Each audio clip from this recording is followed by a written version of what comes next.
With brainSHARE Coach. We've been working with businesses for the last 11 years, helping businesses out, create a business that works without you so you can exit and meet your goals and objectives. Shawn, welcome. Tell us a little bit about yourself. Hi, my name is Shawn Flynn. I'm a principal at Global Capital Markets, a mid-market investment bank focused on mergers, acquisition, growth capital, and I have a podcast, the Silicon Valley Podcast. And Joe, what are we here to talk about this week? Well, first of all, if you haven't subscribed to the podcast, it's a must subscribe. He's got some phenomenal guests and great information. Today, we're going to talk about KPIs, metrics.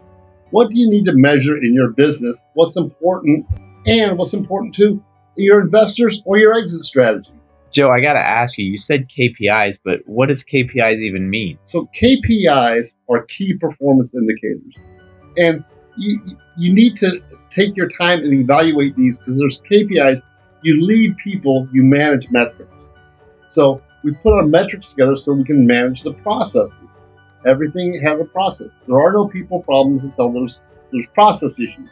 There are no people problems, there's process problems. Now I've had a client say, well, I've got this employee. Well, then your hiring process didn't work out so well. So everything's a process, and having metrics for all of your processes is a key success factor for your business. But Joe, I got to ask you, metrics, you said they're different for different, whether it's marketing, whether it's sales. Could you go on a little bit of deeper dive into different types of metrics? Well, and every business will have different metrics.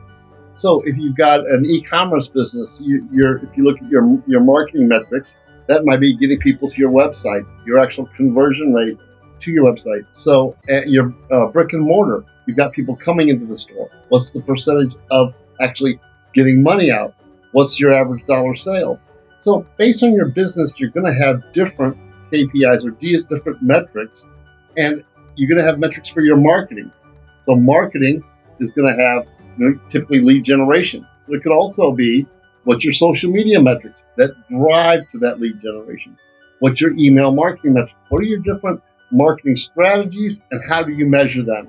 Because marketing is math. It's all about what's your ROI on your marketing. Then you've got your sales metrics.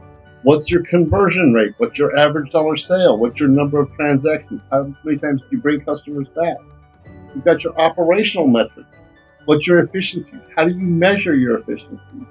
What's your accounting metrics? What's your HR metrics? Every process has a metric, and they need to be defined because the metrics define behavior, and that's how we understand it. And that's important when we get to looking at exiting the business. What are the metrics? What do they look like? What are your financial metrics? Everyone knows that. What's your growth rates? What's your revenue? What's your gross profit? Your net profit? What are all these things? What's your average revenue per employee? Every business has different metrics that they want to measure. Defining those is key to the success of the business. If you're not sure what you should be measuring, give us a call and we'll send you out some information. We'll walk through that. Just like you've got information as you start walking through the due diligence process or the exit process, there's tools and systems that you have. Well, even before the due diligence and exit process, before we even start working with clients, we ask them for their metrics. We ask them lifetime value of the customer, cost of acquisition of the customer. We ask them all these different things so we can compare them against other companies for when we're doing valuations, or you just get an idea of this company to see how confident we are when we go out to market with them. We're either able to raise that growth capital for them, able to find them a buyer, able to do just a lot of things. But when you're comparing apples to apples, it's so much better than comparing apples to watermelons. Well, and that's key is as you're defining your processes and your metrics, understanding how they're going to be utilized into the future. Is it an exit strategy? Is it an expansion strategy? Is it a franchise strategy? All these things you'll want to create different metrics and different measurements. And you don't want to go overboard and measure everything because then you'll spend all your time measuring and not doing business. So it's a fine balance. So definitely get some help looking at what your business is, where it's at today, where you want it to go, define your processes, and metrics for every process. I mean, that's definitely true. And there's three categories that companies are in, right? They're either one, they don't measure anything. Two, they measure way too many things. Many of those things have no value in actual measuring. Or that third type of company, the one that people want, where they measure the right things. And making sure that when you're measuring these things, is it going to help you make a decision? So when you look at your metrics, are you going to be able to make a decision to change something to make the business better? And that's why we have the metrics, so you know what to change, what do you need to adjust. And in the last several years, we've gone through some tremendous change where a lot of businesses had to pivot.